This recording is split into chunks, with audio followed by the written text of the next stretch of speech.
Hello everyone, কেমন আছো সবাই? আশা করছি ভালো আছো। আমিও খুব ভালো আছি। আর আমার নতুন একটা ব্লগে তোমাদের অনেক অনেক ওয়েলকাম। আজ 1লা আগস্ট। আজ আমাদের বাড়ির গৃহপ্রবেশ। আর আজকের বারটা হচ্ছে বৃহস্পতিবার। তাহলে চলো আমাদের বাড়ির গৃহপ্রবেশ কীভাবে সম্পূর্ণ করলাম তোমাদের সাথে শেয়ার করি। আজকে সকাল সকাল একটা শাড়ি পরে রেডি হয়ে গেছি। শাড়িটা ছিল হলুদ কালারের শাড়ি উইথ পিঙ্ক ব্লাউজ।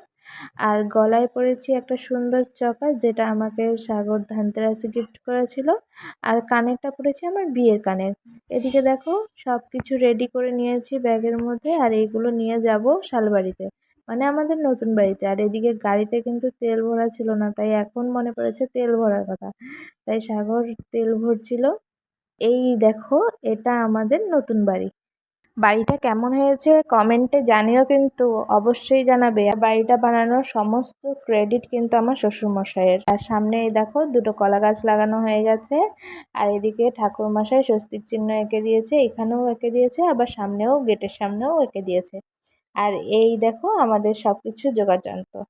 আর সব পুজোর জোগাড় কিন্তু আমি নিজে একা হাতে করেছি, আর ঠাকুরমশাই আমাকে সব দেখিয়ে দিয়েছে।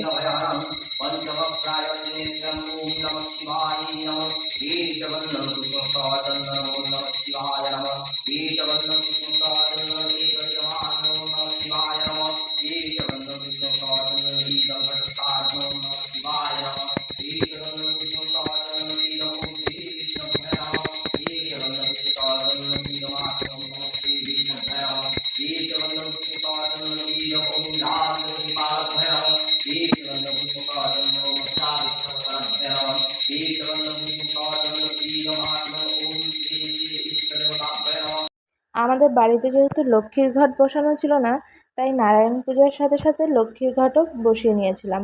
আর এদিকে হবে যজ্ঞ। ঠাকুরমশাই যজ্ঞেরই সব যোগাযন্ত্র করেছিল।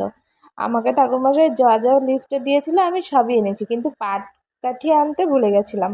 আর আমাদের ঠাকুরমশাই এর মাঝে বলতে হবে, এটা না বললে কিন্তু নয়।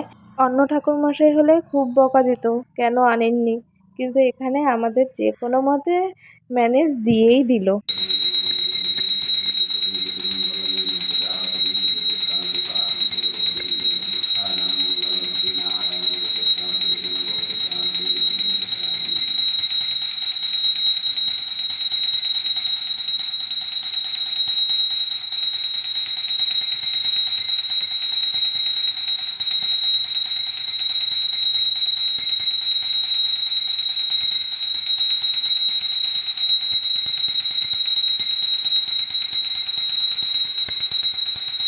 তোমরা সবাই হয়তো ভাববে যে আমাদের গৃহপ্রবেশে কেউ নেই কেন।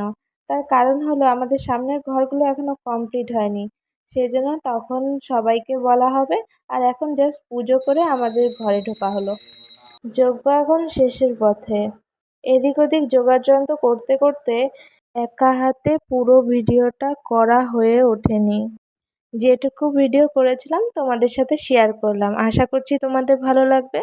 যদি ভালো লেগে থাকে একটা লাইক কমেন্ট শেয়ার করে দিও। আর যারা ফেসবুক থেকে দেখছো আমাকে প্লিজ ফলো করে দিও।